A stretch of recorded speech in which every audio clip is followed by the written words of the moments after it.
Hey guys, welcome back to my channel. Oh, my phone doesn't look okay. So, I'm sorry.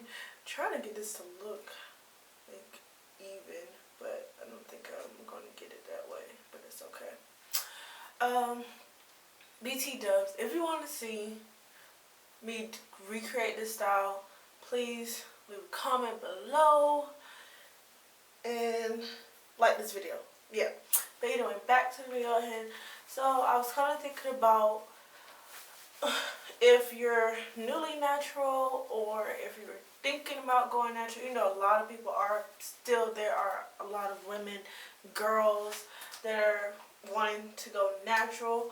So I was like, let me get together like the main products that I feel like I needed when I went natural.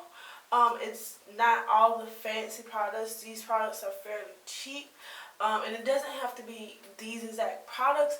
I just wanted to kind of give you an idea of what you would kind of need to help you transition from being relaxed to be, or text-lax or whatever, heat damage, whatever, however your hair is, to being fully natural without spending time getting every product that you see on YouTube, every product that you see in store, because it's not necessary, especially when you don't know what it is that your hair necessarily likes. So I feel like these are some go-to products that are super cheap that'll help you kind of learn what your hair likes, what it doesn't like, and things like that. So the first thing I feel like you need when you're going natural, like, or just big chopped or whatever, is moisturizing shampoo.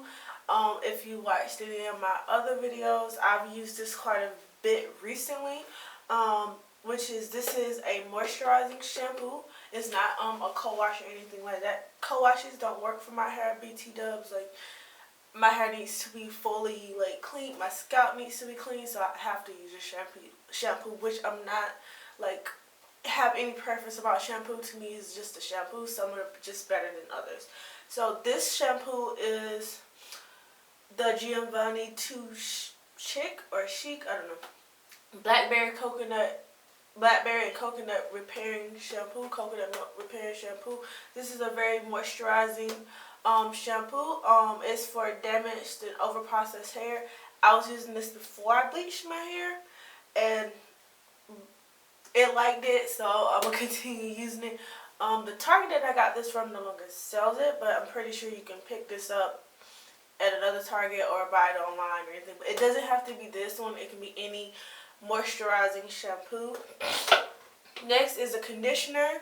You don't necessarily have to buy a deep conditioner if you don't have the money for it. So I didn't start off, all I used was conditioners, not deep conditioners, and it worked fine for my hair. So this product is the Garnier Fructis with Active Protein Conditioner. It's triple nutrition.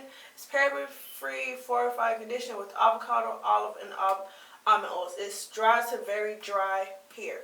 So I use this.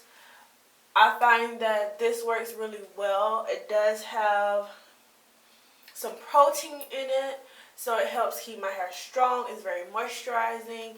And I also used this as a leave-in before, like watered down with like water, like in a spray bottle. I've used this as leave-in before, and it worked fine for me. I don't normally use regular conditioners as leave-in, but this worked really fine for me. So this bottle is probably like maybe $5.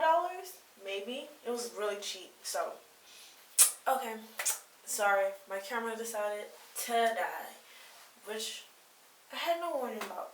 So anyway, I think I left off because I had to wait for my battery to charge a little bit.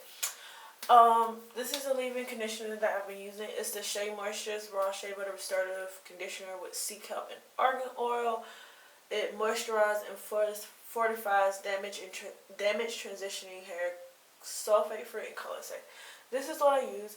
It is a conditioner, but it can also be used as a leave-in instead of a rinse out. And because this is one of the pricier ones, this is $10 for this bottle, and I'm like, if I can use it as a leave-in, I'm going to use it as a leave-in to get as much use out of this product as I possibly can, because I don't want to just rinse it out and go down the drain when I can just buy $1 tube conditioner. So basically these 3 products, not these exact 3 products, but like shampoo, conditioner, leave-in.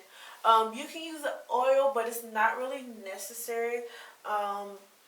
If you want to, you can. I didn't find it quite as necessary when I went natural. My main focus for my hair, and still is to this day, is moisture. I will always want my hair to be moisturized, because when your hair is moisturized, then your curls are... What is on my face? Okay, I'm sorry. When your hair is moisturized, then your curls are healthy. Like, you can see your curls are easily defined. It doesn't take that much work to do your hair. It holds on to the curl pattern. It holds on to styles, all that jazz. And just using very moisturizing products really helps my hair. That is still, once again, I think I repeat myself, that is still like my go-to is moisture. If my hair is not moisturized, then I'm not doing something right. If like a style isn't lasting, or a style is like instantly frizzy, then my hair isn't moisturized, and then I'm not satisfied, so I have to redo it. And that's what I'm looking for, like conditioners. Like, I have so many different types of conditioners, like it's insane. And I have like maybe 2 things of shampoo and like 1 or 2 leave-ins. Because depending on the conditioner, you can use it as a leave-in.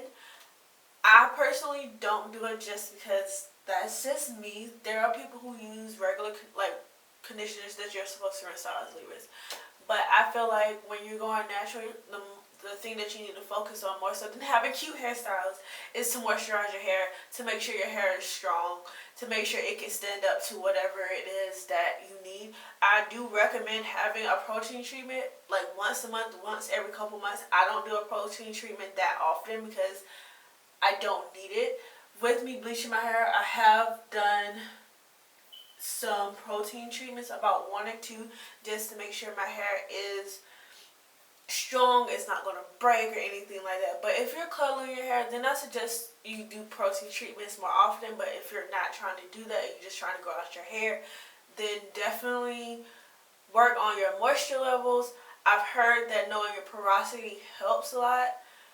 I don't know my porosity personally, just because before porosity was a thing, I just learned what my hair liked, what it didn't like, if I should use heat, if I shouldn't use heat, based on my own experience.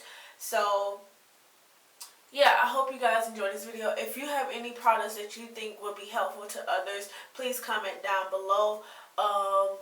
And let me know what you think. Let me know what products you used when you went natural for the first time, or when you were transitioning, or whatever that you did. And I hope you guys enjoyed this video. Please like, share, and subscribe. And I will see you in the next one. Bye.